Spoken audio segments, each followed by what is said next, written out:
छा कयां किरण, तुंहिंजो प्यार जो पंहिंजे सीने में पालियो अथमि। तुंहिंजे दीदार खां बग़ैर सुकून ई कोन थो अचे। थोरे ॾींहंनि में असां ॿई हिकु थी वेंदासीं साबिर।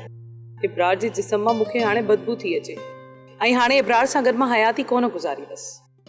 चवंदा आहिनि किरण, देर आया दुरुस्त आया। तुंहिंजी मोहबत देर सां ई माणी तॾहिं बि अफ़सोस कोन थींदो, पर किरण खां बग़ैर जे मां हयाती गुज़ारियां ईअं कोन थींदो किरण, ईअं कोन थींदो। पुट तूं केॾांहुं पियो वञी? चाचा थोरो कमु आहे, मोटी थो अचां जेसीं ताईं किरण वापसि मोटे।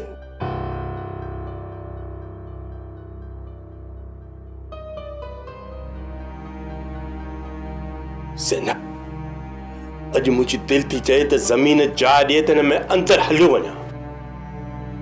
इब्रार पुट जी मुंहं ॾे ॾिठी त केॾी कावड़ हस मुंहं ते। इहो सभु तुंहिंजे लाड ऐं प्यार जो नतीजो आहे गुलाब। जेकॾहिं किरण खे अॻु में ई पली हा त अॼु इहे ॾींहं ॾिसणा न पवनि हा ऐं न ई इब्रार जे अॻियां ईअं कंधु झुकाए बीहणो पवे हा। बाबा छा करे अम्मा, धी पाण नंढी न आहे, शादी थी वई अथसि, अञा बि इहे घुमण फिरण वारा शौक़ नथी छॾे। इरम, पहिरियां ई इजाज़त न ॾियूं हा किरण खे घर खां ॿाहिरि वञण जी ऐं मॉडलिंग करण जी, त अॼु इहा ख़्वारी न ॾिसणी पवे हा।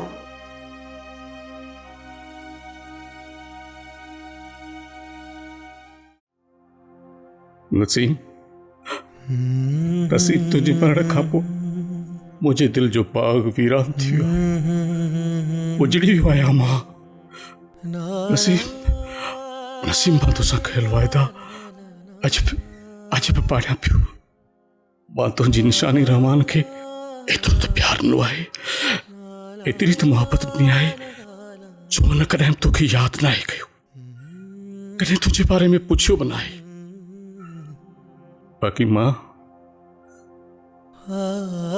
मुंहिंजो मन त तुंहिंजी जुदाई जो ज़हर हर घड़ी पीअंदो रहे थो। तुंहिंजे वे खां पोइ उदासियूं मुंहिंजे अंदर में थारेली तुअर जीअं फुजी पियूं आहिनि। ख़ुशियूं मुंहिंजे मन मां वाहिरो ई पटे वियूं आहिनि। नसीम, पटे वियूं आहिनि। मुंहिंजो मन मायूस ऐं ख़ुशियूं ख़तम थियो आहे।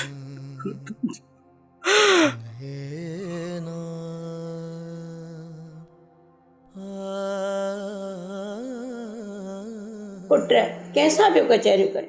ड्रामा सीरियल सिलसिला मोहब्बतुनि जा तमाम एपिसोड्स ॾिसो हाणे HD क्वालिटीअ में। विजिट करियो असांजो YouTube channel Sindh TV HD drama. Subscribe कयो असांजो official YouTube channel Sindh TV HD drama ऐं वधीक अपडेट लाइ बेल आइकन खे क्लिक करियो।